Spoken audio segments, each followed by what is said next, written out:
Hadirin, hadirat, bapak-bapak, ibu-ibu, saudara-saudari yang sama-sama mengharapkan ridha Allah Subhanahu wa taala.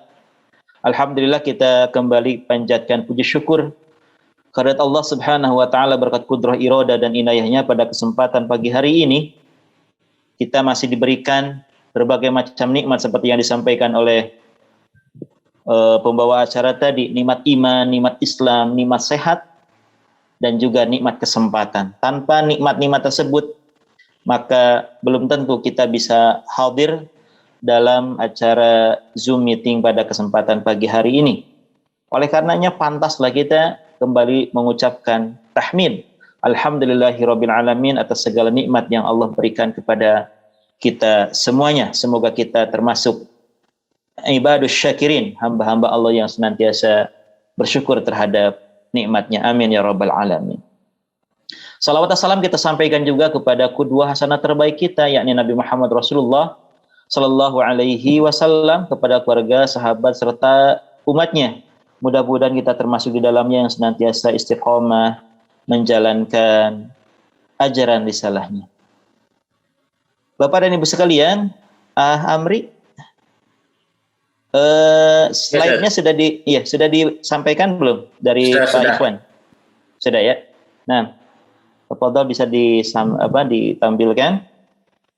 Baik Bapak Ibu sekalian, pada kesempatan pagi hari ini ya melanjutkan apa yang sudah disampaikan di pertemuan sebelumnya, yaitu kaitannya dengan keimanan yang kita miliki itu kecenderungannya dua, ya. Terkadang naik, terkadang turun, ya. Nah, ternyata kalau kita sandingkan atau kita hubungkan dengan materi kita pada kesempatan pagi hari ini, itu sangat ada atau erat kaitannya, ya. Kenapa? Karena ternyata iman itu banyak cabangnya, gitu. Banyak cabangnya. Sehingga kalau kita bisa menjalankan cabang-cabang keimanan ini, maka tentunya iman kita menjadi iman yang sempurna, bahkan bisa dikategorikan iman yang paripurna, gitu ya. Tetapi sebaliknya, kalau cabang-cabang keimanan ini banyak kita tinggalkan, maka tentunya keimanan kita akan semakin menipis, ya. Maka Bapak Ibu sekalian, pada kesempatan pagi hari ini, ya, ini insya Allah masih ada kaitannya dengan apa yang sudah disampaikan di pertemuan sebelumnya. Baik Bapak Ibu sekalian, ya, mari kita lanjutkan di slide berikutnya, yaitu tentang syu'abul iman, ya. Syu'abul iman. Syu'ab itu jama dari syu'bah, ya. Artinya cabang. Berarti syu'abul iman adalah artinya cabang-cabang, cabang-cabang keimanan, ya. Ya. Iman memiliki cabang yang sangat banyak, ya. Jadi iman itu ibarat pohon, ya. Ibarat pohon, di mana pohon itu banyak memiliki ranting-ranting cabang-cabang, ya. Hal ini menunjukkan bahwa kata-kata iman jika disebutkan secara mutlak tanpa dikaitkan dengan kata Islam mencakup agama secara keseluruhan, ya. Artinya ketika kita sudah menjalankan keimanan kepada Allah Subhanahu wa taala, maka secara pasti kita sudah menjalankan agama ini secara keseluruhan, ya. Memang di kita ada namanya iman, ada namanya Islam, ya. Tetapi kalau orang sudah menjalankan iman, maka dia pun sudah menjalankan Islam, ya. Umpamanya orang tidak akan menjalankan ibadah sholat yang itu kaitannya dengan rukun Islam, ya, kalau tidak ada dorongan keimanan dari hatinya, ya. Maka ketika orang sudah melakukan dan menjalankan cabang-cabang keimanan ini, maka pastinya dia sudah menjalankan ajaran agama secara keseluruhan, ya. Nabi Shallallahu Alaihi Wasallam telah menjelaskan cabang-cabang dari keimanan tersebut, baik secara global ataupun secara rinci, ya. Gitu.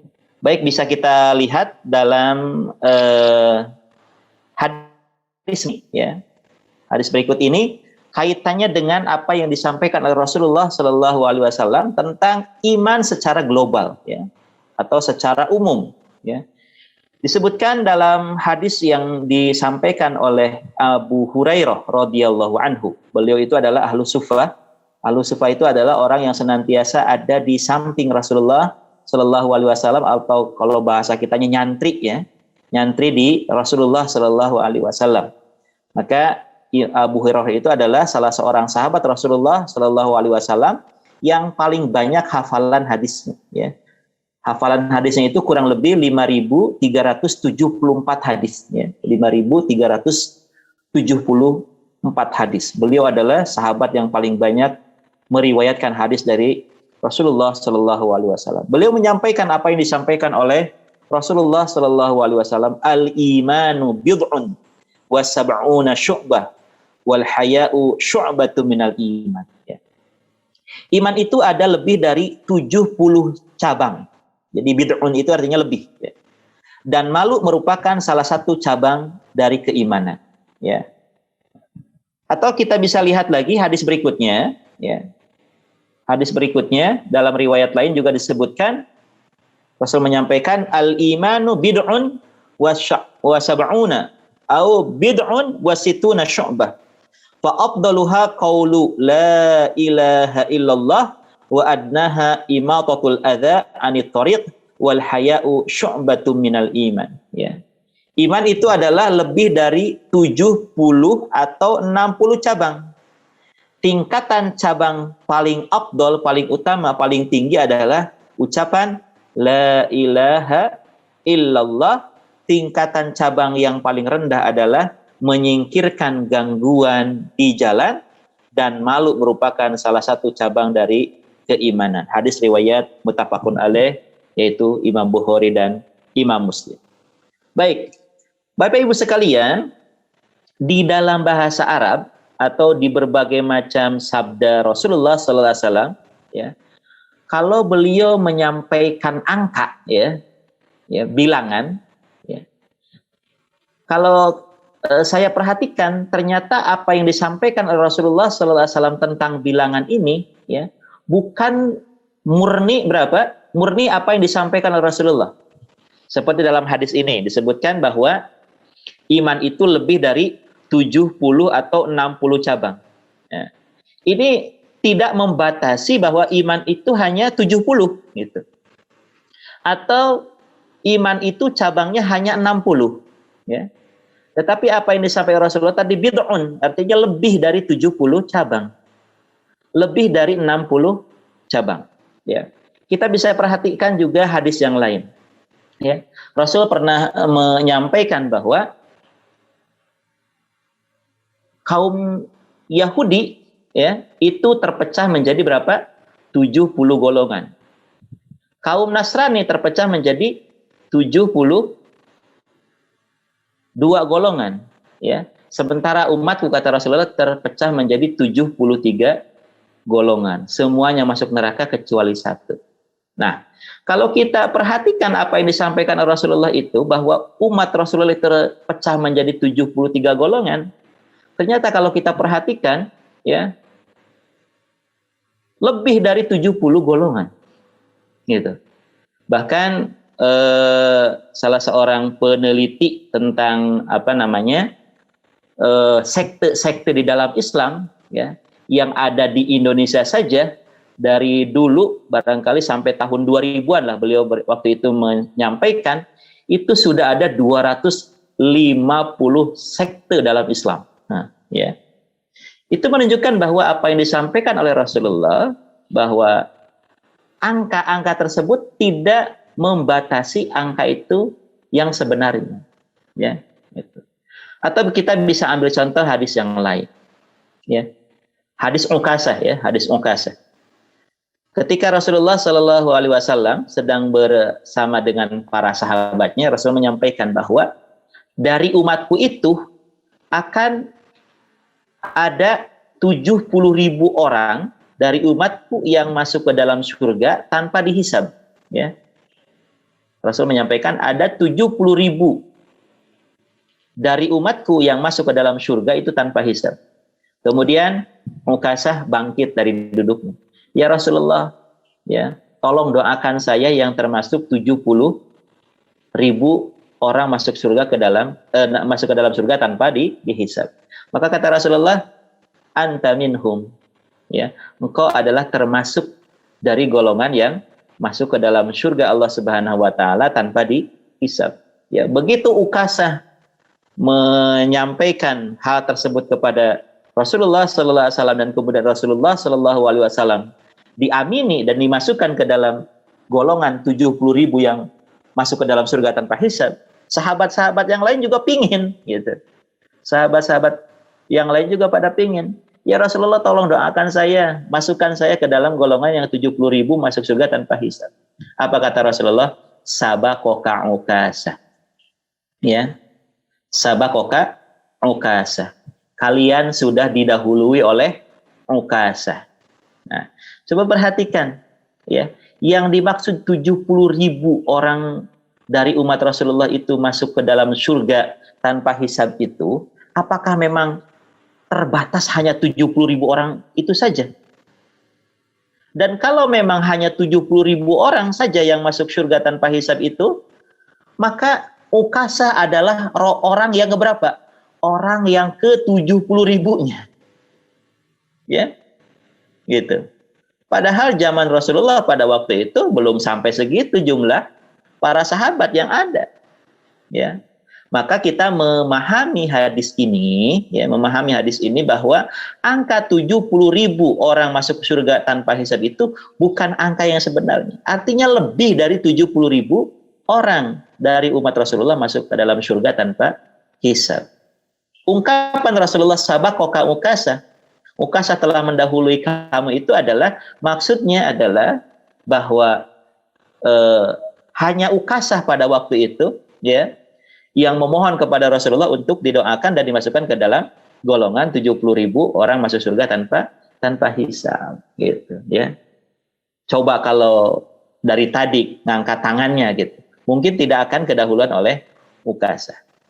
Jadi itulah Bapak Ibu sekalian, ya, bahwa cabang keimanan yang disampaikan oleh Rasulullah Shallallahu Alaihi Wasallam itu bukan maksudnya terbatas hanya 70 cabang, atau dalam hadis yang kedua ini adalah 60 sampai 70 cabang saja, tetapi tentunya lebih daripada itu semuanya, ya.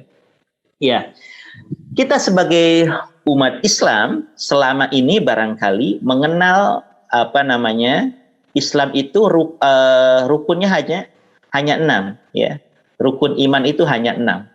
Iman kepada Allah, iman kepada hari akhir, ya.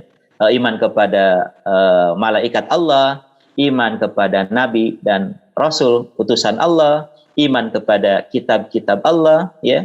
Kemudian iman kepada hari akhir, kemudian iman kepada qada dan qadar baik dan buruk, ya, gitu.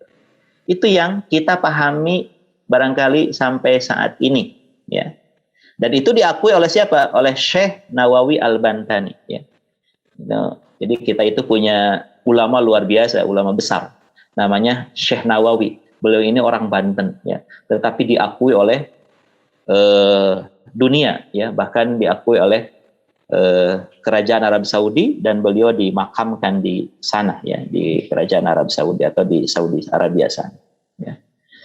Nah, namun demikian tulis Syekh Nawawi dalam kitab Qami' At-Tughyan, ya, iman itu sebenarnya memiliki 77 cabang, dan setiap cabangnya merupakan pekerjaan yang harus dilaksanakan setiap muslim yang mengakui beriman kepada Allah Subhanahu wa ta'ala. Nah, kenapa Al-Imam Nawawi dan juga Al-Imam Al-Baihaqi, ya, menyatakan bahwa cabang keimanan itu ada 77. Dari mana beliau mendapatkan angka 77 ini? Nah, ternyata beliau mendapatkan angka 77 ini adalah berdasarkan sabda Rasulullah Shallallahu Alaihi Wasallam. Ya, jadi tadi Rasul menyampaikan bahwa cabang keimanan itu ada berapa? Ada lebih dari 70 cabang, ya. Maka kemudian oleh para ulama, ya, diantaranya siapa? Imam Nawawi dan juga Al-Imam Al-Baihaqi dicari tuh, ya, dicari tuh, ya, tentang cabang-cabang keimanan ini. Maka ditemukanlah berdasarkan sabda Rasulullah Shallallahu Alaihi Wasallam itu ada kurang lebih 77 cabang keimanan, ya. Jadi selama ini barangkali kita hanya mengenal 6 cabang keimanan itu, maka insya Allah dalam kajian-kajian berikutnya tentang tauhid ini, siapapun nanti yang akan menyampaikan bahwa cukup banyak ternyata cabang-cabang keimanan itu sampai berjumlah 77 cabang, ya. Nah, di dalam hadis Imam Bukhari Muslim tadi disebutkan oleh Rasulullah sallallahu alaihi wasallam, cabang keimanan yang paling tinggi, yang paling afdal itu adalah ucapan la ilaha illallah. Kemudian angka 77-nya, ya, berarti apa? Peringkat yang terakhir adalah ketika seseorang sudah bisa menyingkirkan gangguan yang bisa membahayakan orang lain dari jalanan, ya. Ini ternyata termasuk apa? Cabang keimanan yang diberikan oleh para ulama hadis berdasarkan sabda-sabda Rasulullah Shallallahu Alaihi Wasallam. Baik Bapak Ibu sekalian, ya, apa yang saya akan sampaikan pada kesempatan pagi hari ini, ya, adalah kaitannya dengan mukadimah dari hadis yang disampaikan oleh Rasulullah Shallallahu Alaihi Wasallam tadi. Ya, dalam hadis Imam Bukhari dan Muslim tadi Rasul menyampaikan bahwa, ya, yang paling utama dari cabang keimanan itu adalah ketika orang sudah menyampaikan lafaz apa? La ilaha illallah. Oleh karenanya kita harus bisa memahami, ya, apa sih makna dari kalimat tauhid la ilaha illallah tersebut, ya. Kalau di samping kita lihat ada bendera, ya, yang bertuliskan dengan lafaz la ilaha illallah Muhammadur Rasulullah. Biasanya kalau di sekolah-sekolah itu ini dibagi dua, ya. Ya, la ilaha illallah itu namanya tauhidullah, ya. Kemudian Muhammadur Rasulullah disebutnya tauhidur rasul, gitu, ya. Diistilahkannya seperti itu. Jadi la ilaha illallah disebutnya tauhidullah, kemudian Muhammadur Rasulullah adalah tauhidur rasul, ya. Iya. Iya. Tauhidullah, ya, artinya mengesahkan Allah Subhanahu wa taala, merupakan dakwah utama para nabi dan rasul. Jadi dari nabi pertama Adam alaihissalam sampai nabi terakhir Muhammad Rasulullah sallallahu alaihi wasallam, dakwahnya satu. Apa? Dia yaitu tauhidullah, ya, mengesahkan Allah Subhanahu wa taala. Ya, jadi tauhid itu diambil dari kalimat wahhada yuwahhidu. Ya, wahada yuwahidu tauhid, artinya mengesahkan Allah Subhanahu wa taala, ya. Maka Bapak Ibu sekalian, ya, sudah saya disampaikan bahwa tauhidullah, dakwah tauhidullah itu adalah merupakan dakwah utama dari para nabi dan rasul. Jadi dari nabi pertama sampai nabi terakhir, ya, tujuan utamanya adalah mengajarkan kepada umatnya supaya mentauhidkan Allah Subhanahu wa taala, ya. Yang berbeda itu dalam masalah apanya? Yang berbeda itu di dalam masalah kaifiyatul ibadah, ya. Tata cara ibadahnya saja yang berbeda. Ya. Salah satu contohnya sebagaimana firman Allah Subhanahu wa taala, ya ayyuhalladzina amanu kutiba alaikumus siyamu kama kutiba alal ladzina min qablikum. Ya, kata Allah, hai orang-orang yang beriman, telah diwajibkan kepada kalian berpuasa. Itu. Berpuasa Ramadan sebagaimana sudah diwajibkan kepada umat-umat terdahulu, ya. Nah, puasanya sama, ya, puasanya sama, tapi kaifiyahnya, tata caranya itu berbeda, gitu. Jadi kalau tauhidullah itu sama dari nabi pertama sampai nabi terakhir itu sama, dakwah utamanya adalah tauhidullah. Tapi tata cara menjalankan ibadah kepada Allah Subhanahu wa taala itulah yang berbeda. Salah satunya adalah dalam pelaksanaan puasa. ya. Jadi puasa Ramadan itu bukan hanya diwajibkan kepada umat Rasulullah, kita semuanya, tetapi juga diwajibkan kepada umat yang terdahulu. Tetapi dalam pelaksanaan berbeda Bapak Ibu sekalian. Kalau umat terdahulu ya melaksanakan puasanya itu adalah ya, jadi mereka hanya makan sekali gitu. Jadi makannya sekali ya. Berbuka sekaligus sahur begitu. Berbuka sekaligus sahur gitu. Nah, tetapi untuk umat Rasulullah Shallallahu Alaihi Wasallam ada sahurnya, ada bukanya. Nah, itulah salah satu perbedaan dalam kaifiyah ibadah. Tetapi kalau dalam masalah yang lainnya, ya, itu dalam masalah tauhid itu sama, ya. Nabi terdahulu, kemudian nabi yang nabi yang terakhir yaitu Muhammad Rasulullah Shallallahu Alaihi Wasallam, ya, satu. Ya, yaitu dakwahnya tauhidullah, mengesahkan Allah Subhanahu wa taala. Baik Bapak Ibu sekalian, ya. Tauhidullah, mengesahkan Allah Subhanahu wa taala itu sangat penting dalam kehidupan kita beragama. Paling tidak ada 7 alasan, ya. Ada 7 alasan kenapa kita wajib mempelajari tauhid dan kita wajib berpegang teguh terhadap tauhid ini, gitu ya. Tauhid ini. Nah, yang pertama apa? Kenapa kita wajib belajar tauhid, ya, mengesahkan Allah Subhanahu wa taala? Karena Allah menciptakan kita, ya, untuk apa? Untuk mengabdi, ya, beribadah kepada Allah Subhanahu wa taala. Sebagaimana Allah sampaikan di dalam surah Az-Zariyat ayat ke-56. A'udzubillahi minasyaitonir rajim. Wa ma khalaqtul jinna wal insa illa liya'budun. Dan aku tidak menciptakan jin dan manusia melainkan supaya mereka itu beribadah kepadaku. Nah, kata para ulama, maksud dari kalimat illa liya'budun, kecuali hanya untuk beribadah kepada aku, maksudnya adalah beribadah kepada Allah adalah mentauhidkan Allah. Berarti hanya beribadah kepada Allah semata. Tidak boleh ada sekutu untuk Allah Subhanahu wa taala, ya, gitu. Kemudian As-Sudi rahimahullah mengatakan bahwa ibadah itu ada yang bermanfaat, ada yang tidak bermanfaat. Orang-orang musyrik mengenal Allah tetapi tidak bermanfaat karena mereka masih menyekutukan Allah atau berbuat syirik, ya, gitu. Maksudnya apa? Maksudnya adalah kalau ada orang non-muslim, ya, melaksanakan ibadah seperti orang Islam, gitu ya. Tetapi dia belum masuk ke dalam agama Islam, maka ibadah mereka itu tidak bermanfaat. Itu maksudnya, ya, itu maksud. Baik, nanti akan kita sama-sama bahas di pembahasan berikutnya. Nah, yang kedua, kenapa kita wajib mempelajari ilmu tauhid, ya? Karena alasan yang kedua adalah bahwa tauhid syarat masuk surga haruslah bertauhid, ya, sebagaimana yang disampaikan oleh Rasulullah Shallallahu Alaihi Wasallam dalam hadis dari Ubadah bin Samit.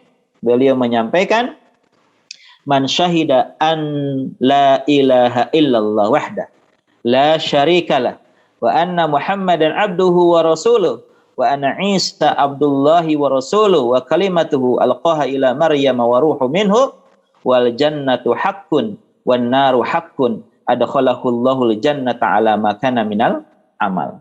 Ya, yang artinya barang siapa yang bersaksi bahwa tiada ada sesembahan yang berhak disembah selain Allah semata, tidak ada sekutu baginya, juga bersaksi bahwa Muhammad sallallahu alaihi wasallam adalah hamba dan rasulnya, begitu juga bersaksi bahwa Isa adalah hamba Allah dan rasulnya, serta kalimahnya, yaitu Allah menciptakan Isa dengan kalimat kun, maksudnya begitu ya. Kun, maka kemudian fayakun. Yang disampaikan kepada Maryam dan ruh darinya juga bersaksi bahwa surga dan neraka benar adanya, maka Allah akan memasukkannya ke dalam surga apapun amalnya, ya. Jadi mentauhidkan Allah itu, ya, akan apa? Akan menyebabkan seorang itu masuk ke dalam surga Allah Subhanahu wa ta'ala. Kalau orang tidak bertauhid, ya, maka dia tidak akan bisa masuk ke dalam surga Allah Subhanahu wa ta'ala. Bahkan dalam hadis ini Rasul sudah sampai merinci, ya, gitu. Jadi pertama iman kepada Allah, yang kedua iman kepada para rasul, ya. Di antaranya adalah Muhammad sallallahu alaihi wasallam dan siapa? Isa alaihissalam. Kenapa Rasulullah di sini menyebutkan nama Nabi Isa di sini? Karena memang agama yang berkembang, ya, setelah Rasulullah SAW diutus itu, ya, atau sebelum Rasulullah SAW diutus itu adalah agama apa? Ada agama Yahudi, ada agama Nasrani. Bahkan agama Nasrani adalah agama yang paling banyak dianut. Maka dalam hadis ini Rasul menyampaikan, wa anna Isa Abdullahi wa rasuluhu wa kalimatu alqaha ila Maryam wa ruhum minhu. Kemudian yang ketiga, ya, pentingnya kita belajar ilmu tauhid itu karena tauhid adalah sebab dihapuskannya dosa dan kesalahan. Ya, dalam sebuah hadis Rasulullah SAW menyampaikan firman Allah Subhanahu Wa Taala yang kita kenal dengan hadis qudsi, ya, hadis qudsi. Allah berfirman, ya ibna Adam, innaka, ya, hai anak Adam, jika engkau mendatangiku, ataitani bi qurabil ardi khata'an, ya.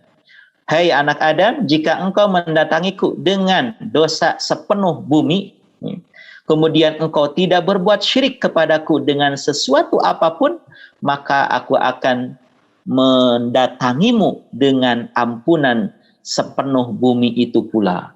Gitu. Jadi selama orang itu tidak syirik kepada Allah Subhanahu wa taala dengan sedikit apapun, ya, ketika dia bertaubat kepada Allah Subhanahu wa taala, maka Allah akan ampuni dia. Gitu. Tapi syaratnya satu, jangan syirik saja, ya, jangan syirik saja. Gitu.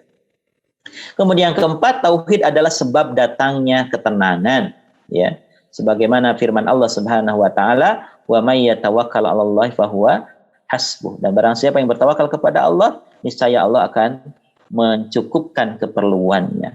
Orang yang bergantung kepada Allah akan mendapatkan ketenangan karena Allah akan tolong dan beri kecukupan. Beda halnya kalau ia bergantung kepada manusia yang fakir, ya. Manusia nggak ada yang miskin, nggak ada yang kaya, ya. Manusia itu semuanya fakir, bergantung kepada Allah Subhanahu wa taala. Dalam hadis Rasul menyampaikan, saya bacakan terjemahannya saja, barang siapa yang mencari ridha Allah, ya, saat manusia tidak suka, maka Allah akan cukupkan dia dari beban manusia. Barang siapa yang mencari ridha manusia, tetapi Allah itu murka, maka Allah akan biarkan dia bergantung kepada manusia. Jadi kalau sekarang banyak orang bergantung kepada manusia, maka Allah murka kepadanya, ya, dan Allah tidak akan menolongnya. Kelima, ya, amalan tidaklah diterima sampai seseorang itu bertauhid. Man kana, dalam surah Al-Kahfi terakhir, ya, man kana yarju liqa'a rabbih falyamal 'amalan shalihan wa la yusyrik bi ibadati rabbih ahada, ya.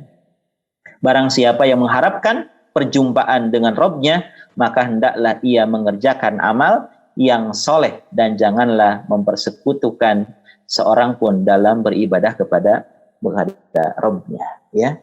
Jadi bertauhid, ya, mengucapkan la ilaha illallah Muhammadur Rasulullah, atau mengucapkan dua kalimat syahadat, asyhadu alla ilaha illallah wa asyhadu anna Muhammadar Rasulullah, itu adalah merupakan syarat, ya, seseorang itu akan diterima amalnya oleh Allah Subhanahu wa taala, ya. Ada satu kisah Bapak Ibu sekalian, itu di zaman Rasulullah Shallallahu Alaihi Wasallam. Ketika Rasulullah Shallallahu Alaihi Wasallam akan berangkat berperang, ya, tiba-tiba ada seorang pemuda yang mendatangi Rasulullah. Ya Rasulullah, saya ingin ikut berperang dengan Anda.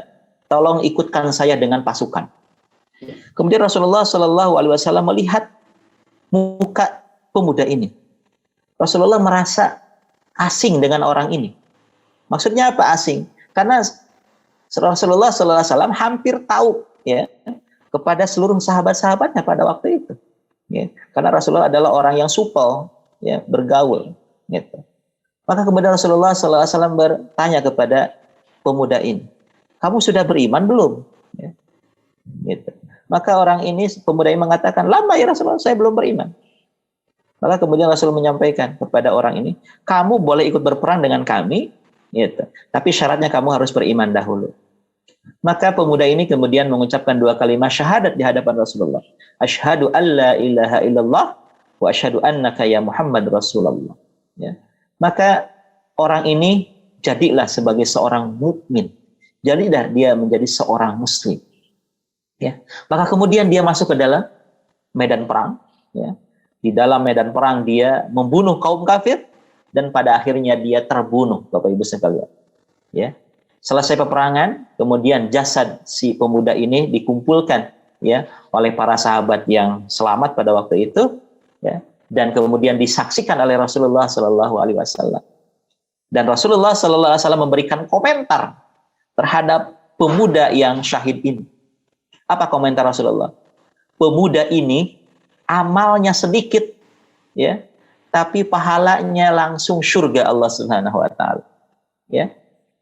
Kenapa Rasul mengatakan amalnya sedikit? Iya, sahabat ini, pemuda ini, ya, amalnya hanya satu, Bapak Ibu sekalian, yaitu berjihad, berperang di jalan Allah. Gitu. Dia belum pernah sholat, dia belum pernah zakat, belum pernah puasa, ya. Gitu. Bahkan ibadah-ibadah yang lain dia belum pernah lakukan. Hanya satu. Berjihad di jalan Allah Subhanahu Wa Taala. Maka kata Rasulullah, orang ini beramalnya sedikit tapi pahalanya langsung surga. Karena harus kita ketahui Bapak Ibu sekalian, al-Islamu hajibun maqablahu. Jadi kalau ada orang non Muslim kemudian masuk Islam, masuk Islamnya itu usianya umpamanya sudah 50 tahun baru masuk Islam, 60 tahun baru masuk Islam, maka dosa-dosanya yang dia lakukan selama 60 tahun ke belakang atau 50 tahun ke belakang itu akan dihapuskan oleh Allah Subhanahu Wa Taala. Terhapuskan dengan apanya? Dengan tauhid dia kepada Allah Subhanahu Wa Taala, dengan iman dan Islam dia kepada Allah Subhanahu Wa Taala. Masya Allah. Tapi sebaliknya, kalau ada orang murtad keluar dari agama Islam, ya, keluar dari apa yang telah digariskan ya oleh Allah Subhanahu Wa Taala, ya, maka kalau dia iman Islamnya itu sudah 40 tahun, 50 tahun, 60 tahun kemudian murtad, ya, maka amal ibadah yang dia lakukan selama 60 tahun, 50 tahun atau 40 tahun sebelumnya itu hancur, tak tersisa. Ya, haba'am mansura. Seperti debu yang tertiup angin. Tidak ada nilainya sama sekali di hadapan Allah Subhanahu Wa Taala. Ya, itulah bedanya antara orang mu'alaf dengan murtad. Ya, kalau mu'alaf justru ketika dia menyatakan keimanan keislamannya, dosa-dosa sebelumnya itu terhapuskan. Ya, kemudian dia tidak tinggal membuka lembaran baru ke depan sampai menghadap Allah Subhanahu Wa Taala. Tapi berbeda dengan orang murtad sebaliknya. Ya, amal kebaikan yang pernah dia lakukan selama dia memeluk agama Islam itu habis tak tersisa. Yang tersisa adalah tinggal dosa-dosa yang pernah dia lakukan selama dia dalam keimanan keislaman ditambah dengan dosa murtadnya. Nauzubillah min dzalik. Ya. Maka kita senantiasa berdoa kepada Allah Subhanahu Wa Taala, Rabbana la tuzigh qulubana ba'da idh hadaitana wa hab lana min ladunka rahmatan innaka antal wahhab. Rabbana la tuzigh qulubana. Ya Allah, jangan engkau cabut kembali dari hati kami ba'da idh hadaitana, setelah engkau memberikan hidayah, taufik, keimanan kepada kami. Ya, maka ini harus dijaga keimanan kita itu sampai kapan? Sampai bertemu dengan Rabbul Jalil, Allah Subhanahu Wa Taala kelak. Ya. Baik Bapak Ibu sekalian, kemudian yang keenam, kenapa kita wajib belajar tauhid? Karena tauhid sebab hidayah dan rasa aman, sebagaimana Allah sampaikan dalam surah Al-An'am ayat ke-82. Alladzina amanu wa lam yalbisu imanahum bidzulmin ulaika lahumul amnu wa hum muhtadun. Orang-orang yang beriman dan tidak mencampur adukan iman mereka dengan kezoliman, yaitu maksudnya syirik, mereka itu adalah yang akan mendapatkan keamanan dan mereka itu adalah orang-orang yang mendapatkan petunjuk. Ya. Nah, di sini ada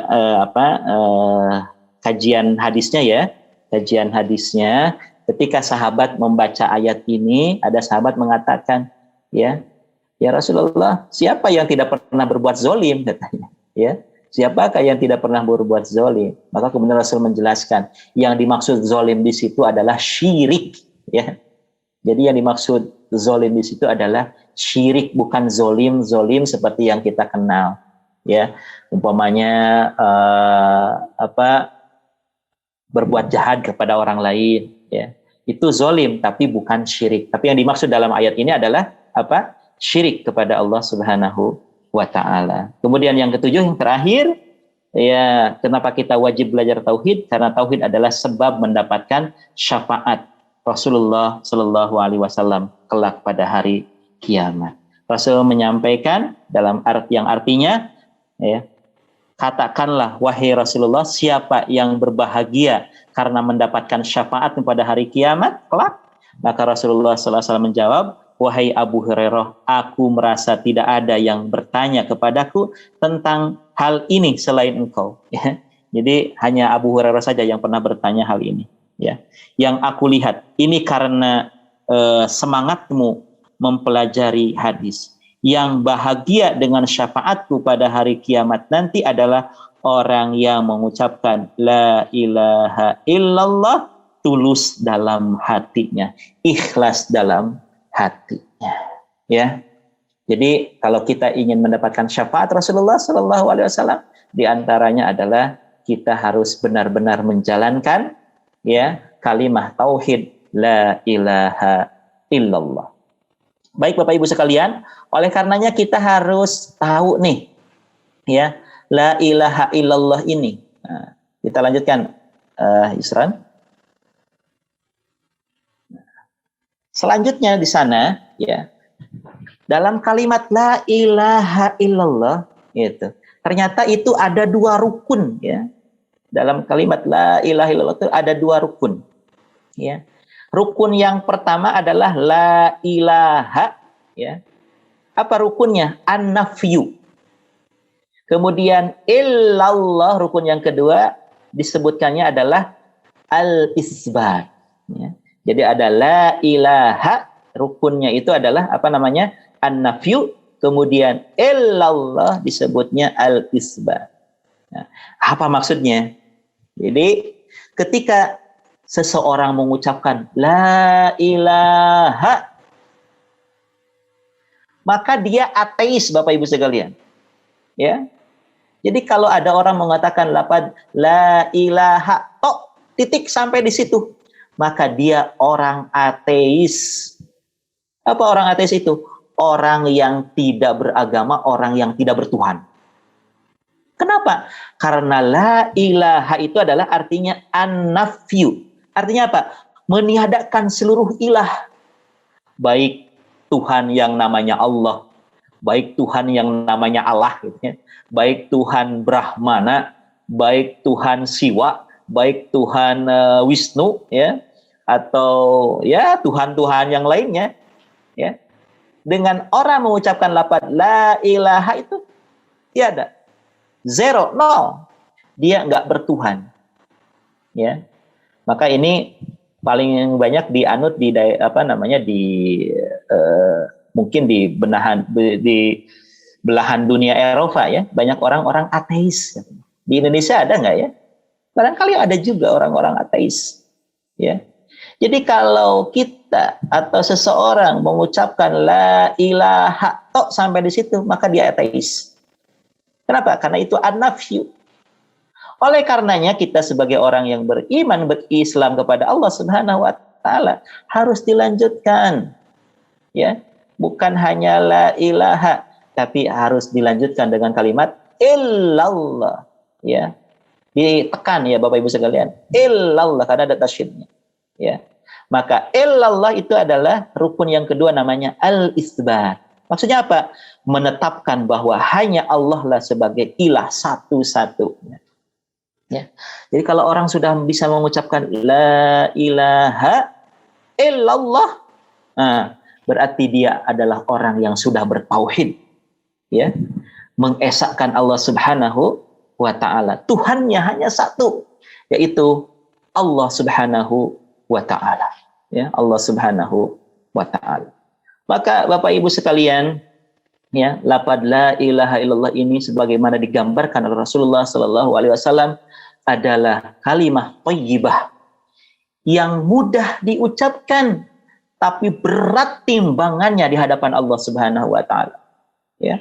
Insyaallah semuanya kita mampu mengucapkan lafaz la ilaha illallah. Betul? Coba kalau kita mengucapkan lafaz la ilaha illallah dengan hitungan yang banyak puluhan, ratusan, ya. Insyaallah mampu. La ilaha illallah, la ilaha illallah, la ilaha illallah. Kenapa? Karena itu yang digambarkan oleh Rasulullah sallallahu alaihi wasallam. Itu kalimah yang sakilun khafifun ala lisan, ya. Jadi sangat ringan di dalam lisan, tapi sakilun al mizan, tapi begitu berat dalam timbangan Allah Subhanahu wa taala. Ya. Maka Bapak Ibu sekalian, kita sangat berharap sekali ketika Allah Subhanahu wa taala menjemput kita, mengambil nyawa kita, mengambil ruh kita, kita mampu mengucapkan kalimah thayyibah la ilaha illallah ini. Kenapa? Ya, karena seperti yang disampaikan dalam hadis riwayat Imam Ahmad, Rasul menyampaikan, man kana akhiru kalamihi la ilaha illallah dakhalal jannah. Barang siapa yang di akhir ucapannya itu mampu mengucapkan lafaz la ilaha illallah, maka dia dijamin masuk surga. Ya. Subhanallah, hari Rabu yang lalu, ya, kami kehilangan salah seorang teman terbaik, ya, teman diskusi, bahkan kalau saya ke beliau itu adalah guru, ya. Hari Rabu yang lalu, namanya Bapak Siswo Prayitno, yang dipanggil oleh Allah Subhanahu wa taala begitu cepatnya, ya. Nah, ketika kami akan mensalatkan jenazahnya, ya, Ade Ifarnya pada waktu itu menyampaikan sambutan dari pihak keluarga, ya.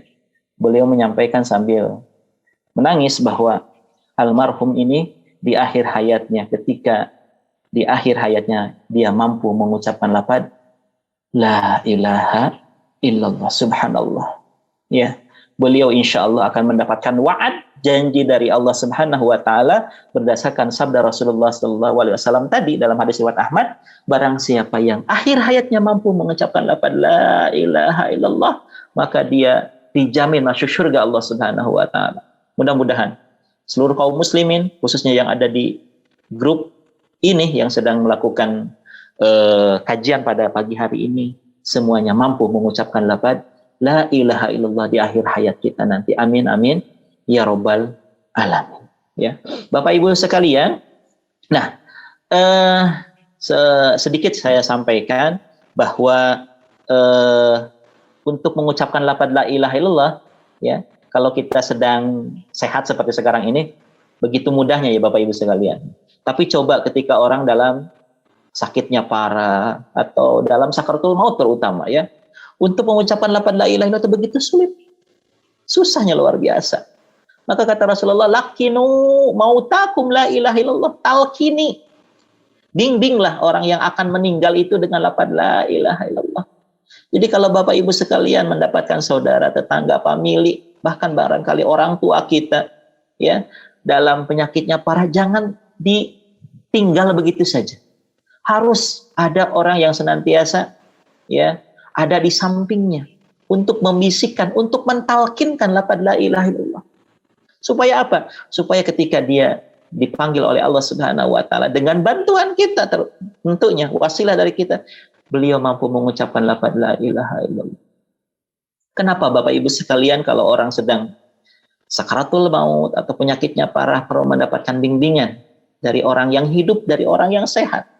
Karena ketika dalam kondisi seperti itu, dia dalam kondisi sangat down, dia dalam kondisi begitu lemahnya, ya, tidak ada kekuatan.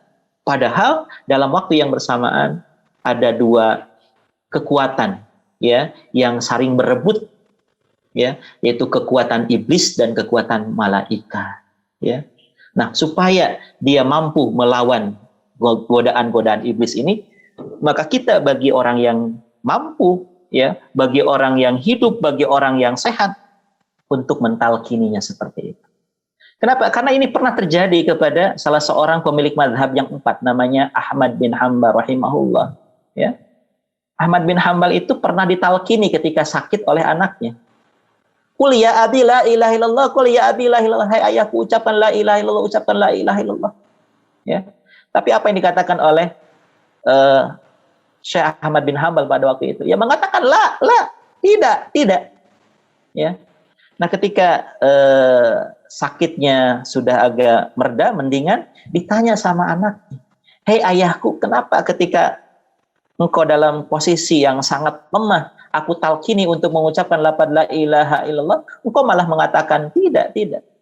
Apa kata Ahmad bin Hanbal kepada putranya? Hei anakku, ketahuilah, ketika engkau mentalkini ayah untuk mengucapkan lafaz la ilaha illallah, dalam waktu yang bersamaan datang iblis laknatullahi alaihi menggoda aku untuk berbuat syirik kepada Allah Subhanahu wa taala. Maka aku katakan la. Jadi ucapan la, tidak itu bukan kepada engkau hai anakku, tetapi aku sedang berusaha melawan dari iblis terhadap godaannya tersebut. Coba bisa bayangkan orang sesoleh Ahmad bin Hanbal, begitu dahsyat godaan dari iblis, apalagi kita. Maka sangat beruntung ya kalau kita nanti wafat ya, dalam sakaratul maut ada orang-orang soleh yang membimbing kita untuk mengucapkan lafaz la ilaha illallah. Nah, itu kaitannya dengan rukun la ilaha illallah. Jadi la ilaha illallah itu ada 2, ada an-nafyu, ada al-isbat. Ya, kalau an-nafyu berarti kalau orang hanya mengucapkan lafaz la ilaha saja, maka dia ateis. Tetapi kalau dia lanjutkan dengan kalimat illallah, yaitu al-isbat, maka dia adalah seorang muwahhid, orang yang mengesahkan Allah Subhanahu wa taala. Ya. Ayo Yusran, waktunya sampai jam berapa? Masih ada waktu? Baik, kalau masih ada waktu kita lanjutkan ya. Kita lanjutkan dengan pembagian tauhid ya, pembagian tauhid. Memang dalam masalah ini di kalangan para ulama ya tentunya terjadi perbedaan pendapat ya tentang pembagian tauhid ini ya. Tetapi yang sering disampaikan oleh para mubaligh, para ulama al-mutaakhirin pada kesempatan kita sekarang ini ya, ada yang membagi tauhid itu kepada 3 bagian ya. Nah, ada membagi tauhid itu kepada 3 bagian. Yang pertama ada namanya tauhid rububiyah ya. Yang kedua ada namanya tauhid uluhiyah, dan yang ketiga namanya tauhid asma wa sifat ya. Nah, kenapa para ulama ini membagi tauhid kepada 3 bagian ya? Ternyata kalau kita perhatikan mereka ini beristinbat atau mengambil hukum ya dari beberapa ayat Al-Quran, Bapak Ibu sekalian. Di antaranya diambil dari surah Al-Fatihah dan juga surah An-Nas. Ya. Coba kalau kita perhatikan ayat kedua. Ya. Karena ayat persatunya Bapak Ibu sekalian, Bismillahirrahmanirrahim ya. Jadi harus diingat kalau di Al-Quran itu ayat pertama yang Bismillahirrahmanirrahim itu hanya surah Al-Fatihah. Sementara surah-surah yang lain ya, Bismillahirrahmanirrahim tidak termasuk ayat pertama ya. Jadi kalau Ibu Bapak perhatikan, kalau baca surah Al-Fatihah, Bismillahirrahmanirrahim ya, 1, Alhamdulillahirabbil alamin 2, Ar-Rahmanirrahim 3 dan selanjutnya. Tapi kalau Bapak Ibu baca surah Al-Baqarah umpamanya, Bismillahirrahmanirrahim, itu tidak ada angkanya. Ya, tidak ada nomor surat, nomor ayatnya ya. Tapi ketika kita baca alif lam mim 1 ya, dzalikal kitabul la raiba fihi hudal lil muttaqin 2 dan selanjutnya ya.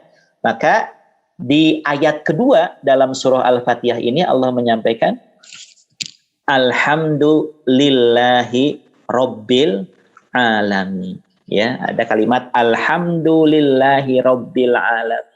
Yang artinya apa? Segala puji bagi Allah Tuhan semesta alam ya. Jadi ada kata-kata Rabbul Alamin, ya. Alhamdulillahi Rabbil Alamin. Rabb itu artinya apa? Tuhan, ya, Tuhan semesta alam. Berarti berdasarkan ayat kedua surah Al-Fatihah, maka tauhid itu ada namanya tauhid rububiyah. Nanti akan kita jelaskan apa sih tauhid rububiyah itu. Kemudian yang kedua atau ayat ketiganya, ya, dalam surah Al-Fatihah, Ar-Rahmanir Rahim. Ayat keempatnya, Maliki Yaumiddin. Nah, ini disebutnya tauhid asma wa sifat. Mentauhidkan nama dan sifat Allah Subhanahu wa taala. Kenapa? Karena ada kata-kata Ar-Rahman Ar-Rahim, yang Maha Pengasih, yang Maha Penyayang. Maliki Yaumiddin, raja, ya, hari kebangkitan, ya. Maka kemudian diambil istinbatlah ada namanya tauhid asma wa sifat. Kemudian di ayat berikutnya, ya, bisa kita lanjutkan. Ada tauhid yang ketiga, ya. Namanya tauhid apa? Namanya tauhid uluhiyah. Diambil dari firman Allah Subhanahu wa taala surah Al-Fatihah ayat kelima. Iyyaka na'budu wa iyyaka nasta'in. Ada kalimat na'budu. Nah, na'budu itu adalah ubudiyah, ya. Artinya beribadah hanya kepada Allah Subhanahu wa taala. Atau dalam surah An-Nas, ya, Qul a'udzu birabbin nas. Nah, ini adalah dalil adanya tauhid rububiyah, ya. Qul a'udzu birabbin nas, malikin nas, berarti ini tauhid apa? Tauhid asma wa sifat. Karena tauhid, ya, asma wa sifat, ya. Malikin nas, ilahin nas, ayat ketiganya adalah sebagai tauhid uluhiyah. Baik, akan kita jelaskan satu persatu, ya, tentang tauhid, tiga tauhid ini, ya.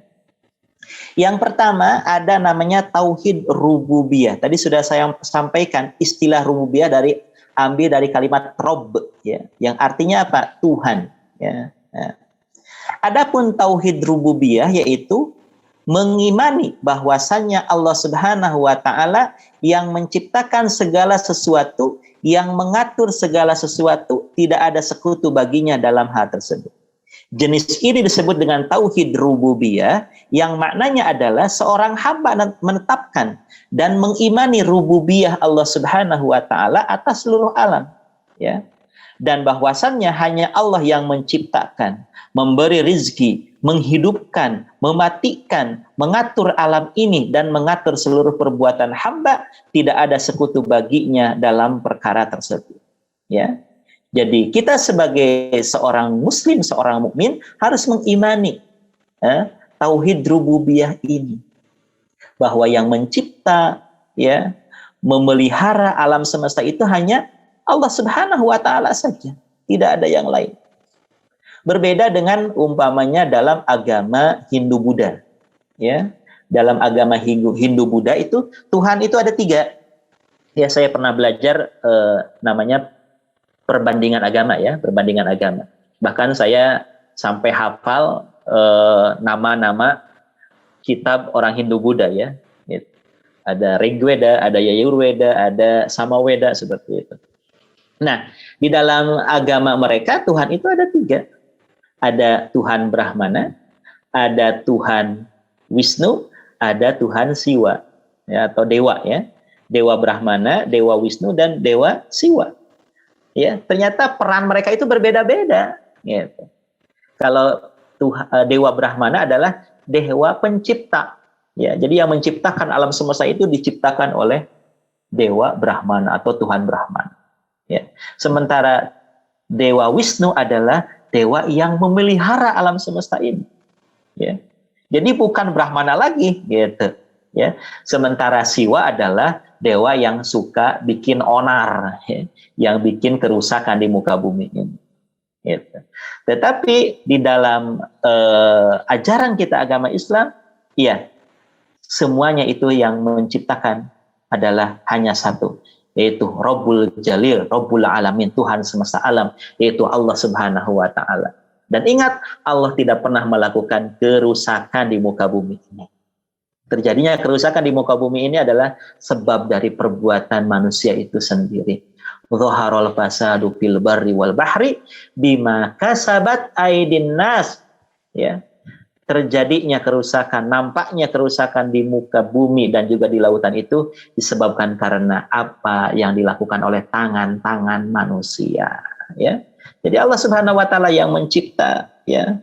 Allah Subhanahu wa taala yang memberi rizki, Allah Subhanahu wa taala yang menghidupkan, Allah Subhanahu wa taala yang mematikan, mengatur alam semesta ini, ya. Seluruh galaksi yang ada di angkasa ini semuanya berputar di porosnya Allah Subhanahu wa taala yang mengatur, gitu ya. Dan seseorang yang mengimani jenis tauhid ini tidak cukup untuk dikatakan sebagai orang yang bertauhid. Jadi kalau kita bertauhid kepada Allah hanya tok dengan tauhid rububiyah, maka kita belum bisa dikatakan sebagai orang yang bertauhid dengan sempurna, Bapak Ibu sekalian. Itu, ya. Dan tidak akan menyelamatkan dia dari azab Allah Subhanahu wa taala selama dia belum mendatangkan konsekuensi dari tauhid rububiyah, yaitu tauhid ibadah dan yang akan kita bahas selanjutnya, ya. Maka Allah Subhanahu wa taala dalam surah Al-Bayyinah ayat ke-5 menyampaikan wa ma umiru illa liya'budullaha mukhlishina lahuddin, ya. Bahkan dalam surah Az-Zuhruf, ya, ayat ke-87, ya, Allah Subhanahu wa taala menyampaikan wala in sa'altahum man khalaqahum la yaqulunallah fa anna yufakun. Jadi Bapak Ibu sekalian, ya, orang jahiliyah yang hidup pada zaman Rasulullah SAW pada waktu itu, ya, mereka itu mengimani tauhid rububiyah, Bapak Ibu sekalian, ya. Mereka mengimani tauhid yang pertama ini, tauhid rububiyah ini, gitu, ya. Apa buktinya? Nih surah Az-Zuhruf ayat ke-87, ya. Allah berfirman, banyak sekali ayatnya, selain ini banyak sekali ayatnya. Wala in sa'altahum, jika engkau Muhammad bertanya kepada mereka, man khalaqahum, siapa yang menciptakan mereka? La yaqulunallah, niscaya mereka akan mengatakan, yang menciptakan kami adalah Allah. Fa anna yufakun, ya. Gitu. Tapi kenapa kalian berpaling darinya, dari menyembah Allah Subhanahu wa taala? Jadi kalau orang jahiliyah pada waktu ditanya, siapa yang menciptakan langit dan bumi? Allah. Siapa yang menciptakan manusia? Allah. Tapi kenapa orang musyrik, orang jahiliyah pada waktu itu tetap dikategorikan sebagai orang musyrik, dan kalau dia mati hanya mengimani tauhid rububiyah ini tetap akan mendapatkan azab Allah Subhanahu wa taala? Karena mereka baru mengimani tauhid rububiyah. Ya, karena seseorang harus juga mengimani terhadap tauhid yang kedua, ya. Next, yaitu tauhid uluhiyah. Ya, tauhid uluhiyah itu dari kalimat ilah, ya, artinya Tuhan, ya. Adapun yang dimaksud dengan tauhid uluhiyah yaitu mengimani bahwasanya hanya Allah yang berhak disembah, tidak ada sekutu baginya, dan ini adalah makna dari kalimat la ilaha illallah. Karena makna la ilaha illallah, tidak ada yang berhak disembah kecuali Allah Subhanahu wa taala. Banyak sekali, ya, makna-makna la ilaha illallah kalau kita bacakan di sini, ya. Yang dimaksud dengan tauhid uluhiyah yaitu mengikhlaskan ibadah hanya kepada Allah, ya. Yaitu dengan berdoa, ya, kecuali kepada Allah, tidak beristighosah kecuali kepada Allah, tidak bertawakal kecuali kepada Allah, tidak menyembelih kecuali untuk Allah, tidak bernazar kecuali untuk Allah, tidak memalingkan jenis ibadah apapun kecuali untuk Allah Subhanahu wa ta'ala. Atau dalam bahasa lainnya, la ma'buda bihaqqin illallah, la marjuwa bihaqqin illallah, la matluba bihaqqin illallah, ya. Dan ibadah-ibadah yang lainnya semuanya hanya untuk Allah Subhanahu wa ta'ala. Maka kenapa orang-orang jahiliyah pada waktu itu tetap dikatakan sebagai orang kafir, orang musyrik? Karena mereka tidak menjalankan tauhid uluhiyah ini.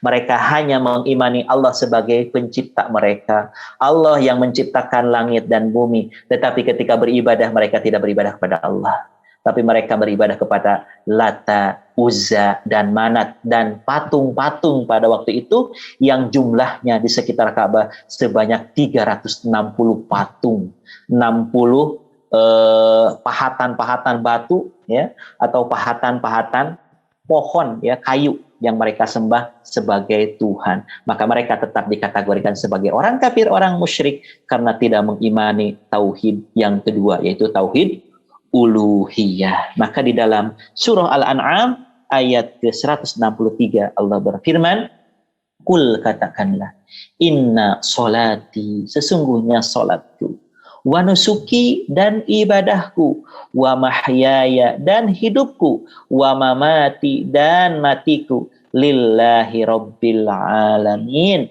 hanyalah untuk Allah Rabb semesta alam, la syarika lahu, tidak ada syarikat baginya, wa bidzalika, oleh karenanya umirtu, aku diperintahkan, wa ana awwalul muslimin, dan saya adalah orang yang pertama-tama menyerahkan diri kepada Allah Subhanahu wa ta'ala. Maka dengan tauhid uluhiyah ini, dengan tauhid rububiyah ini, maka seseorang bisa terhindar dari azab Allah Subhanahu wa ta'ala. Kemudian yang ketiga, yang terakhir dalam pembahasan kita pada pagi hari ini, ada yang namanya tauhid asma wa sifat, ya.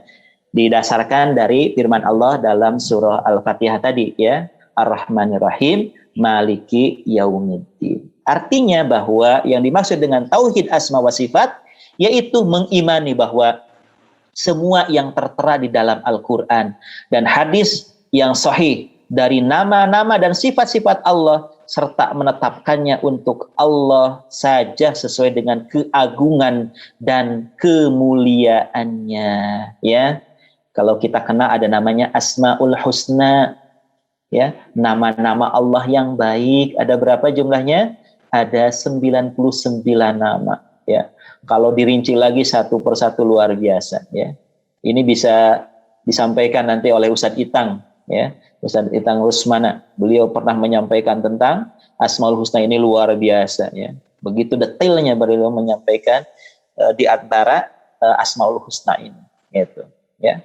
Jadi kita harus mengimani itu, ya, tentang sifat dan nama-nama Allah Subhanahu wa ta'ala, ya. Ketika kita mengetahui di dalam Al-Qur'an, dalam hadis Rasulullah sallallahu alaihi wasallam ada nama Allah, ada sifat Allah, maka kita harus menetapkan, mengimaninya sesuai apa yang sudah disampaikan oleh Allah Subhanahu wa ta'ala. Tanpa apa? Tanpa takyif. Apa takyif itu? Bagaimana, ya? Ya. Di dalam Al-Qur'an disebutkan bahwa Allah itu bersemayam, atau dalam hadis itu Allah itu bersemayam di atas arash, ya. Kita jangan ada mutakyif, tidak boleh bertanya bagaimana Allah bersemayamnya, duduknya kayak apa, gitu, ya. Tidak boleh. Itu. Pokoknya udah Allah itu bersemayam saja, ya. Gitu. Atau juga disebutkan bahwa di dalam Al-Qur'an yadullahi fawqa aydihim, tangan Allah itu ada di atas tangan-tangan mereka, ya. Berarti Allah punya tangan? Begitu. Iya, Allah punya tangan. Bahkan ketika Allah menghancurkan semesta ini, kemudian aku disebutkan yatwi biyamini, Allah akan melipat langit ini dengan tangan kanannya. Tapi kita jangan pernah berkata, ya, bagaimana tangan Allah? Seperti apa tangan Allah? Ya. Tapi ada juga orang, aduh, takut apa? Takut musyrik, takut syirik, ya, gitu. Ya sudahlah, kita apa? Kita hilangkan saja sifat tersebut, nama tersebut. Allah nggak punya tangan, gitu. Itu pun tidak boleh, ya. Itu pun tidak boleh. Ada mutahrif, ada mutakwil, atau diselewengkan maknanya. Seperti tadi, yadullahi fawqa aydihim, tangan Allah di atas tangan-tangan mereka. Masa Allah punya tangan? Ya, ya sudah, kita selewengkan saja maknanya. Yang dimaksud yadullah di sana itu adalah kekuasaan Allah. Itu pun tidak boleh. Kalau Allah sudah mengatakan yadun itu tangan, ya sudah, kita tetapkan seperti itu. Yang terpenting ada apanya? Ada kaidahnya seperti ini. Seperti Allah sampaikan di dalam surah Al-Ikhlas. Ya, di mana dalam surah Al-Ikhlas itu tidak ada kata-kata ikhlas, ya betul Ibu? Kalau dalam surat lain itu ya Al-Baqarah, nah ada kata-kata Al-Baqarah dalam ayat tersebut. Tapi dalam ini disebutnya surah Al-Ikhlas, tetapi tidak ada kata ikhlas sedikit pun dalam ayat ini. Apa? Firman Allah Subhanahu wa taala surah Al-Ikhlas, "Qul huwallahu ahad. Allahus samad, lam yalid wa lam yulad wa lam yakul lahu kufuwan ahad." Ya, ada penekanan di ayat keempatnya nih, ya. Dan tidak ada seorang pun yang setara dengannya. Allah punya tangan, ya Allah sudah punya tangan. Tapi tangan Allah seperti dalam surah Asy-Syura ayat ke-11, "Laisa kamitslihi syai'un wa huwas samiul basir." Tidak ada satupun yang serupa dengan Dia, dengan Allah Subhanahu wa taala, dan Dialah Allah yang Maha mendengar lagi Maha melihat. Ya, gitu. Jadi Allah punya tangan, tapi laisa kamitslihi syai'un, gak serupa dengan kita. Oleh karenanya kita tidak boleh membayangkan, ya. Ada mutamtsil, ada mutahrif, ada muta'til, ada mutakwil, ya. Tidak boleh diperumpamakan, tidak boleh ditiadakan, tidak boleh juga ditakwil, diselewengkan. Pokoknya kita menetapkannya sebagaimana yang ditetapkan oleh Allah Subhanahu wa taala. Terakhir, Bapak Ibu sekalian, saya pernah membaca dalam hadis Imam Bukhari, ya, Rasulullah Shallallahu Alaihi Wasallam pernah menyampaikan, ya, bahwa ada seorang laki-laki, dia berdiri di pinggiran neraka, ya, wajahnya menghadap ke neraka.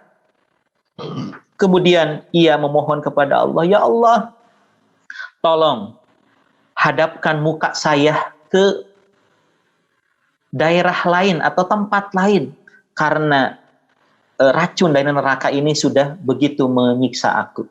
Maka kata Allah, kamu tidak akan minta yang lain? Ya, kata orang ini, enggak bakalan, kalau bahasa kitanya. Enggak bakalan ya Allah, udah minta itu aja. Ya, saya minta wajah saya itu dihadapkan kepada tempat lain. Ya, yang namanya di akhirat tempat hanya 2 tempat, ya Pak, Bapak Ibu sekalian. Kalau nggak ke neraka ya ke mana? Ke surga. Gitu. Ya, akhirnya wajah orang ini oleh Allah Subhanahu wa taala dihadapkan ke surga. Apa yang terjadi? Begitu dia melihat surga, ya, makin kesengsrem dia, ya. Kenikmatannya luar biasa, ya. Maka kemudian dia berkata kepada Allah, ya Allah, tolong dekatkan saya ke surga. Padahal tadi dia mengatakan gak bakalan minta yang lain, gitu. Tapi malah dia apa? Minta lagi kepada Allah, ya Allah, dekatkan saya ke surga. Ya, kata Allah, benar nih, gak minta yang lain. Kata orang itu, ya Allah, gak bakalan saya minta yang lain. Maka kemudian orang ini didekatkan ke pintu surga. Semakin dekat, semakin terlihat apanya? Kenikmatan-kenikmatan surga itu. Maka kemudian orang ini berkata kepada Allah Subhanahu wa taala, ya Allah, tolong masukkan saya ke dalam surga. Ya, kalau bahasa Betawinya apa ya? Minta hati, apa? Iya. Kemudian minta apa?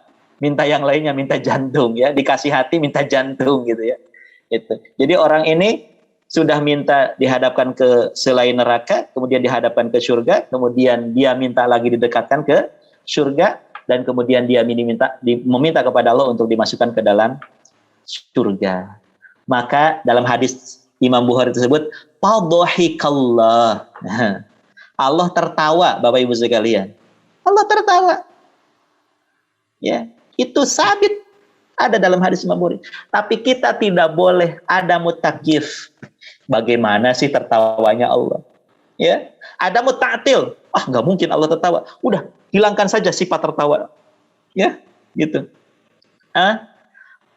Kita selewengkan saja. Yang tertawa ini apa? Bahagia, gitu. Ya, enggak. Gitu.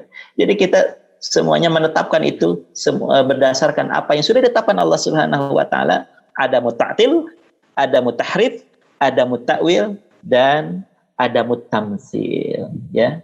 Jadi seperti itu Bapak Ibu sekalian. Jadi dalam kesempatan yang berbahagia ini, ya, kita belum masuk nih ke cabang-cabang keimanan yang jumlahnya ada 77 cabang, ya. Ini baru mukadimah, penjelasan dari sabda Rasulullah Shallallahu Alaihi Wasallam dari kalimat La ilaha illallah. Nanti akan masuk ke cabang-cabang iman. Ada iman kepada Allah, ya, kemudian iman kepada malaikat-malaikat Allah, kemudian 77 cabang. Insya Allah mudah-mudahan Allah Subhanahu Wa Taala memberikan usia panjang kepada kita semuanya, sehingga dengan 77 cabang keimanan tersebut kita bisa menyicil melaksanakannya sehingga iman kita menjadi sempurna, bahkan mudah-mudahan menjadi iman yang paripurna. Mudah-mudahan, amin ya rabbal alamin. Itu yang bisa saya sampaikan. Untuk selanjutnya saya kembalikan lagi ke Yusra. Tafadhal ya akhi. Syukran laka. Baik, terima kasih kepada Al-Ustadz Nana Sumarna yang telah memberikan materi atau memberikan ilmunya kepada kita mengenai 77 cabang iman. Semoga kita bisa mengamalkan apa yang telah disampaikan oleh Al-Ustadz Nana Sumarna. Baik, Bapak Ibu jamaah semuanya, sebelum kita pertanyaan, sedikit menginfokan yang pertama yaitu mengenai kajian ini. Kajian Taman Surga Serial ini insya Allah untuk minggu kedua itu kita akan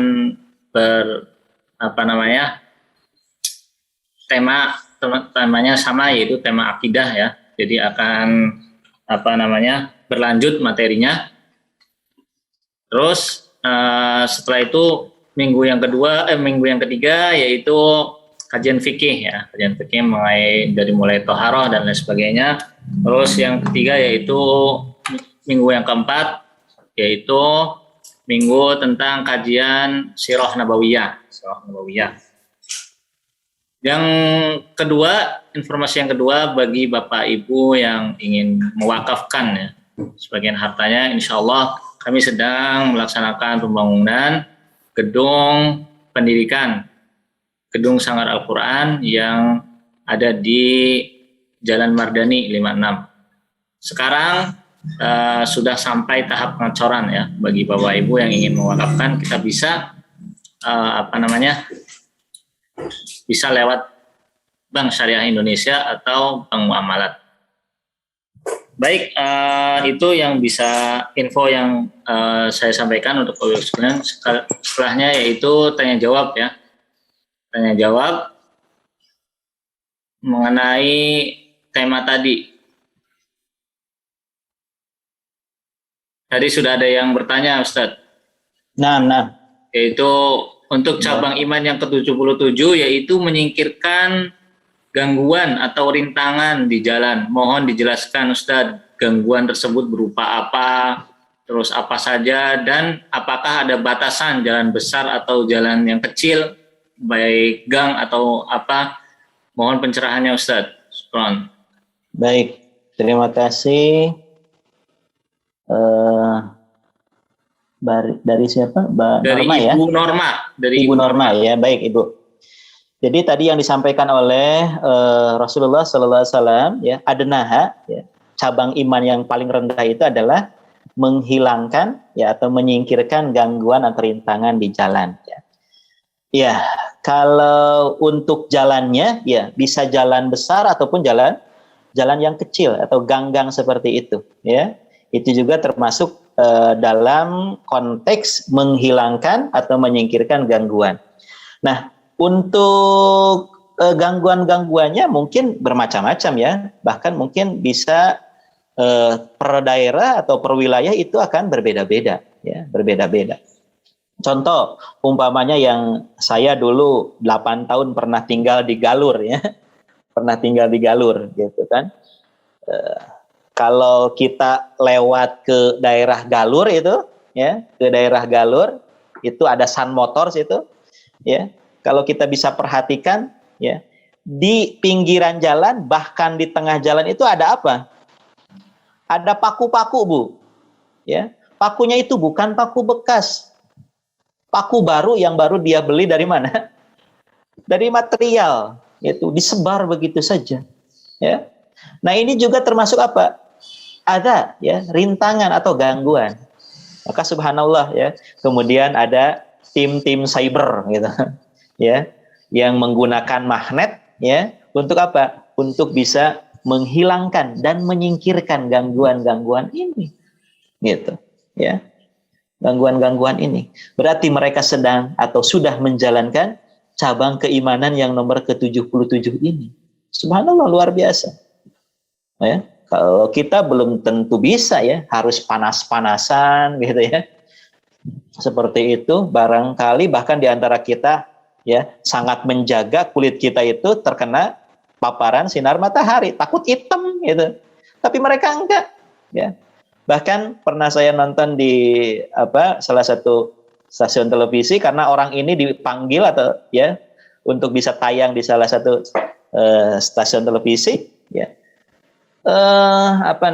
Cerita-cerita mereka unik gitu. Ada yang sampai apa kejadiannya itu yang barangkali bisa tertawa juga kita itu. Jadi magnetnya itu nempel di bajai katanya. Magnetnya itu nyementai di baja yang sedang berjalan gitu. Akhirnya apa yang terjadi? Ya orang ini harus mengejar baja yang ditempeli oleh magnet itu gitu ya. Jadi itu salah satunya Ibu sekalian ya, salah satunya. Atau kita melihat batu di pinggir jalan yang bisa membahayakan orang lain ya, atau di tengah jalan, kita singkirkan itu. Maka itu pun termasuk apa? Termasuk dari pelaksanaan cabang keimanan kepada Allah Subhanahu wa taala ya. Ya, kemudian juga Bapak Ibu sekalian, ya, memang untuk jalanan ini, ya, untuk jalan ini Rasulullah Sallallahu Alaihi Wasallam pernah memberikan perhatian yang luar biasa. Ya, itulah salah satu bentuk kamaliyatul Islam. Ya, agama Islam itu adalah agama yang paripurna, yang tidak hanya mengatur hal-hal yang besar saja, hal-hal yang kecil pun diatur dalam Islam. Itu kata Rasulullah. Wa iyyakum wal jurusa fi turuqat ya. Ya. Jauhilah kalian untuk duduk-duduk ya, nongkrong-nongkrong di pinggir jalan kata Rasulullah. Para sahabat, ya Rasulullah kami tidak bisa meninggalkan nongkrong-nongkrong di pinggir jalan. Maka kata Rasulullah kalau kalian tidak bisa meninggalkan nongkrong-nongkrong di pinggir jalan, fa'atu tariqo haqqahu, maka berikanlah terhadap jalan itu apanya? Haknya. Apa haknya? Pertama, berat juga nih Bapak Ibu sekalian ya. Pertama harus godul basor ya. Harus menundukkan pandangan ya. Kemudian rodus salam, kalau ada yang mengucapkan salam harus dibalas ya. Al amru bil ma'ruf wa nahyu 'anil munkar ya.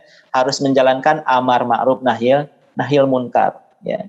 Jadi memang cukup beragam ya, Ibu tentang apa saja sih yang bisa dilakukan oleh seseorang ketika mendapatkan gangguan di jalan tersebut. Ya, yang paling kecil itu tadi ada ranting ya, ada pohon, ada beling ya, ada pecahan kaca ya, itu bisa disingkirkan. Itu juga termasuk cabang iman.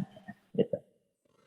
Jadi untuk jalanannya tadi bisa yang besar, bisa pula yang kecil atau ganggang seperti itu. Ya. Tetapi tadi ya bagi yang suka nongkrong-nongkrong itu cukup berat ya. Harus apa? Harus bisa menjalankan apa yang disampaikan oleh Rasulullah SAW tadi. Nah, selanjutnya Ustaz, ada yang bertanya, mohon penjelasan mengenai syirik besar dan syirik kecil. Apakah jenis syirik kecil juga termasuk yang tidak bisa dimaafkan Allah Subhanahu wa taala? Bagaimana kalau kita belum mengetahui bahwa kita sudah melakukan syirik kecil? Apa yang harus kita lakukan?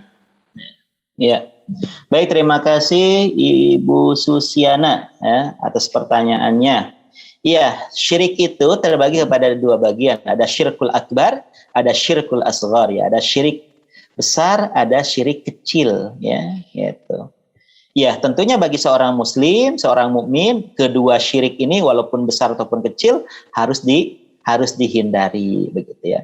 Hanya bedanya Bapak Ibu sekalian bahwa di dalam kitab tauhid disebutkan ya, kalau orang melakukan syirik besar maka konsekuensinya apa? Konsekuensinya amal ibadah yang pernah dia lakukan sebelumnya itu akan hancur binasa ya. Seperti tadi yang saya sampaikan, orang murtad ya, atau orang percaya kepada selain Allah Subhanahu wa taala, ya, seperti itu. Maka itu namanya syirik besar. Itu bisa menghancurkan seluruh amal yang pernah dia lakukan. Yang kedua, syirik besar pun bisa mengeluarkan seseorang tersebut keluar dari agama Islam, gitu ya. Sementara syirik kecil, ya, syirik kecil itu amalan yang bisa hancur dengan syirik kecil itu adalah amalan yang dia lakukan saat itu, gitu ya, gitu. Amalan yang hancurnya itu. Artinya amalan-amalan sebelumnya tetap ada, ya, tetap ada. Gitu. Di antara contoh syirik kecil itu apa?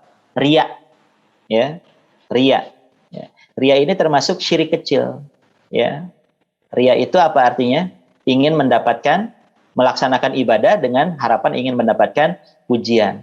Nah, dalam kitab Aqidah Thahawiyah disebutkan Ibu bahwa syirik kecil yang namanya riya ini, ya, itu ternyata ada persentasinya, Bu. Ya. Kalau riyanya itu dia 100%, itu bisa jatuh kepada syirik besar. Jadi umpamanya dia sholat, ya. Sholat yang dia lakukan itu benar-benar tidak mengharapkan sama sekali sedikit pun pahala dari Allah. Dia hanya ingin mendapatkan pujian dari manusia. Ya. Maka syirik riya seperti ini yang persentasenya sampai 100% itu bisa mengeluarkan dia dari agama Islam. Gitu. Ada yang kemudian riyanya itu 80%, ya. Ada yang riyanya itu 60%, 50%, 30%, gitu kan. Gitu. Maka semakin kecil persentase dari riyanya itu, maka di hadapan Allah Subhanahu wa taala akan semakin kecil pula, ya, hisabannya, seperti itu, ya. Jadi salah satu bentuk syirik kecil itu adalah riya. Ada juga adalah termasuk syirik kecil itu adalah seperti ini, Bu. Seperti ini. Ungkapan orang Arab, dah. Ungkapan orang Arab. Masya Allahu wa syi'ta. Ya. Ini termasuk syirik kecil, Bu. Ya. Apa? Masya Allah wa syi'ta itu. Apa yang Allah kehendaki dan apa yang engkau kehendaki. Gitu. Jadi di sini ada taswiyah, penyamaan ma'isyah, ya,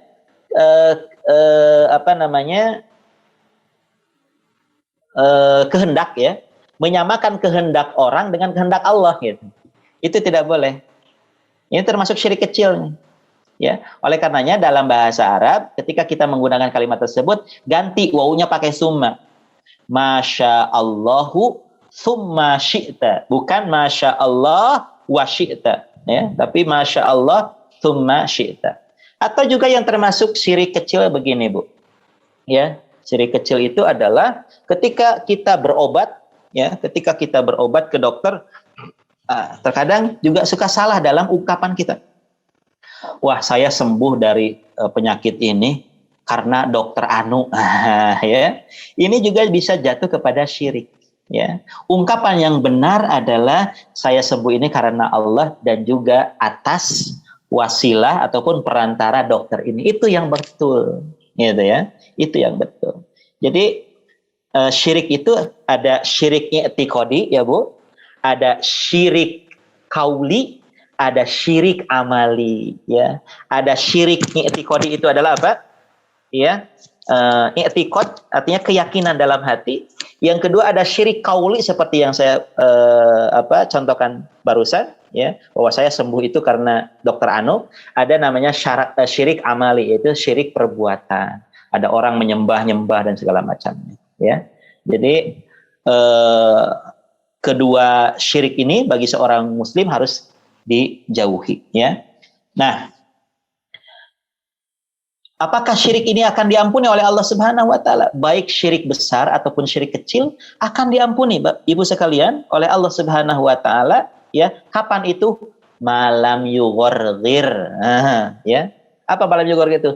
Selama belum sampai napas kita, nyawa kita di tenggorokan, ya. Selama itu maka insyaallah, ya, ketika orang melakukan syirik, segera bertobat kepada Allah Subhanahu wa taala, baik syirik besar atau syirik kecil akan diampuni oleh Allah Subhanahu wa taala. Tapi kalau nyawanya sudah sampai di tenggorokan, dia bertobat kepada Allah tidak akan diterima oleh Allah Subhanahu wa taala. Seperti tobatnya siapa? Tobatnya Firaun. Tobatnya Firaun itu dia mengucapkan amantu bi rabbi Musa wa Harun. Saya beriman kepada Tuhannya Musa, kepada Tuhannya Harun itu ketika nyawanya sudah ditenggorokan, maka taubat dari kesyirikannya tidak diterima oleh Allah Subhanahu wa taala. Bagaimana kalau kita belum mengetahui bahwa kita sudah melakukan syirik kecil? Maka tentunya Ibu tadi kita harus sering-sering apa? Bertaubat, ya, beristighfar kepada Allah Subhanahu wa taala. Ada satu doa yang diajarkan oleh Rasulullah SAW, Allahumma inni a'udzubika min an nusyrika bika syai'an na'lamu wa nastaghfiruka lima la na'lam.